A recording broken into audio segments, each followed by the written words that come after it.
மாவட்டம் சூளகிரி அருகே விபத்தில் சிக்கிய பால் டேங்கர் லாரியிலிருந்து பால் வெளியேறி சாலையில் ஆறாக ஓடியது. மகாராஷ்டிரா மாநிலத்திலிருந்து 30,000 லிட்டர் பாலை ஏற்றிக்கொண்டு டேங்கர் லாரி ஒன்று சென்றது. கிருஷ்ணகிரி மாவட்டம் சூளகிரி அருகே சாலையில் சென்றபோது டேங்கர் லாரியின் பின்பக்க டயர் வெடித்து சரக்கு லாரி மீது மோதி விபத்துக்குள்ளானது. இந்த விபத்தில் டேங்கர் லாரி சேதமடைந்து அதில் இருந்த பால் அருவி போல வெளியேறி சாலையில் வீணாக ஓடியது.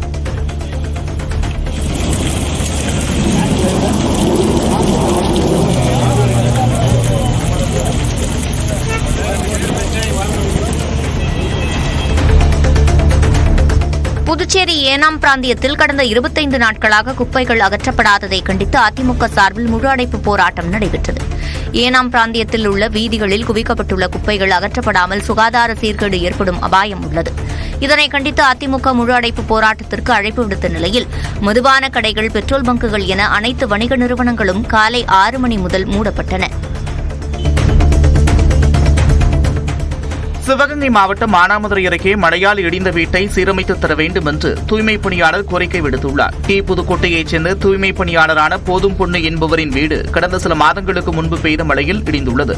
சேதமடைந்த வீட்டை சீரமைத்து தர மாவட்ட நிர்வாகத்திடம் பலமுறை மனு வழங்கியும் நடவடிக்கை எடுக்கவில்லை என்று கூறப்படுகிறது. இந்நிலையில் தனக்கு நிலம் ஒதுக்கி மாவட்ட நிர்வாகம் வீடு கட்டி கொடுக்க வேண்டும் என்று அவர் கோரிக்கை விடுத்துள்ளார். புதுக்கோட்டை மாவட்டம் கீழக்குறிச்சியில் ஸ்ரீ கலங்காத கண்ட ஐயனார் கோவில் திருவிழாவை முன்னிட்டு ஜல்லிக்கட்டு போட்டி விறுவிறுப்பாக நடைபெற்றது. போட்டியை முன்னாள் சுகாதாரத்துறை அமைச்சர் விஜயபாஸ்கர் உள்ளிட்டோர் கொடியசைத்து தொடங்கி வைத்தனர். திருச்சி, மதுரை, சிவகங்கை என பல்வேறு மாவட்டங்களைச் சேர்ந்த 600 காளைகள் வாடிவாசல் வழியாக அவிழ்த்து விடப்பட்டன.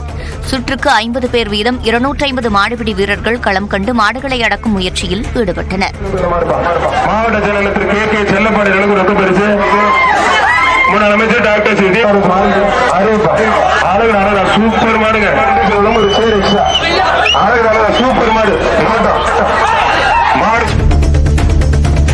உத்தரப்பிரதேச மாநிலம் காசியாபாத்தில் தெருவில் விளையாடிக் கொண்டிருந்த குழந்தை மீது கார் ஏறி இறங்கிய பதைவதைக்க வைக்கும் சிசிடிவி காட்சிகள் வெளியாகியுள்ளது. கார் ஏறி இறங்கியதில் குழந்தை நிகழ்விடத்திலேயே உயிரிழந்த நிலையில் இதுகுறித்து காவல்துறையினர் விசாரணை மேற்கொண்டு வருகின்றனர்.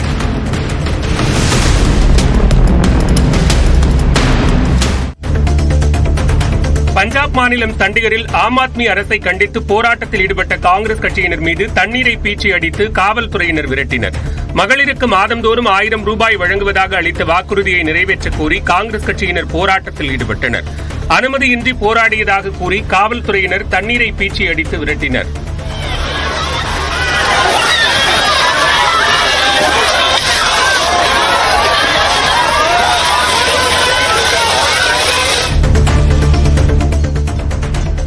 ஒடிஷாவில் பெண்களுக்கு எதிரான குற்றங்களை கண்டித்து காங்கிரஸ் எம்எல்ஏக்கள் சட்டமன்ற வளாகத்தில் நூதன போராட்டத்தில் ஈடுபட்டனர்.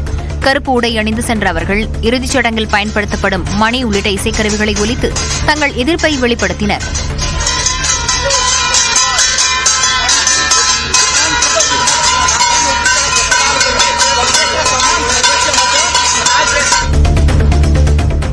அதிகாரிகள் தங்களை புறக்கணித்துவிட்டு வியாபாரிகளிடமிருந்து நெல்லை கொள்முதல் செய்வதால் நெற்பயிர்கள் முளைத்து வீணாவதாக மதுரை மாவட்ட ஆட்சியரிடம் விவசாயிகள் புகார் அளித்துள்ளனர். வாடிப்பட்டி, ஐயங்கோட்டையில் அரசு கொள்முதல் நிலையத்தில் அதிகாரிகள் நெல் கொள்முதல் செய்யவில்லை என்று கூறி முருகன் என்ற விவசாயி குறைதீர்ப்பு கூட்டத்தில் சேதமடைந்த நெல்லுடன் ஆட்சியரிடம் கண்ணீர் மல்க புகார் அளித்தார்.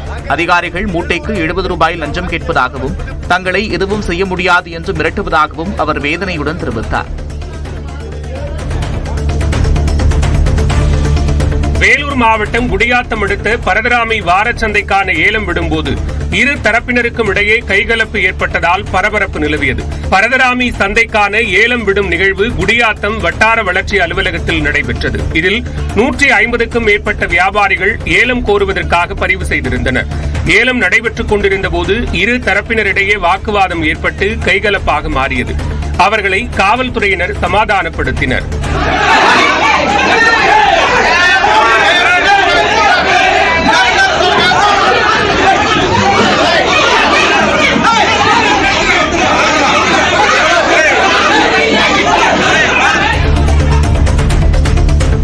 லண்டனில் உள்ள பரபரப்பான ஹீத்ரோ சர்வதேச விமான நிலையத்தில் தீ விபத்து ஏற்பட்டதால் நாள் முழுவதும் விமான சேவைகள் பாதிக்கப்பட்டன.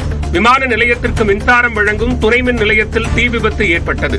தகவல் அறிந்து விரைந்து வந்த தீயணைப்பு வீரர்கள் நீண்ட நேரம் போராடி தீயை அணைத்தனர். பாதுகாப்பு கருதி பயணிகள் விமான நிலையத்திலிருந்து வெளியேற்றப்பட்ட நிலையில் இன்றிரவு 11:59 மணி வரை விமான நிலையம் மூடப்படும் என அறிவிக்கப்பட்டுள்ளது. சீனாவில் ஒரே வேலையை மட்டுமே செய்து வந்த ரோபோக்கள் பன்திறன் கொண்டவையாக மேம்படுத்தப்பட்டுள்ளன. ஷாங்காய் மாகாணத்தில் உள்ள ஜியாங்ஜியாங் நகரில் அகிபோட் நிறுவனம் தயாரித்த ரோபோக்கள் துணிகளை மடித்து வைப்பதில் தொடங்கி பாதுகாப்பு வரை பல்வேறு பணிகளை செய்து அசத்தி வருகின்றன.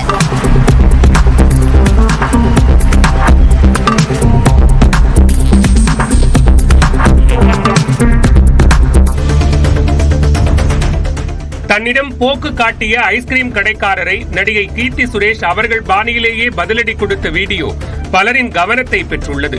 விளையாட்டாக போக்கு காட்டி ஐஸ்கிரீம் கடைக்காரரிடம் கீர்த்தி சுரேஷ் பணத்தை போக்கு காட்டி தந்தார். இந்த காணொலியை தனது இன்ஸ்டாகிராம் பக்கத்தில் கீர்த்தி சுரேஷ் பகிர்ந்துள்ளார்.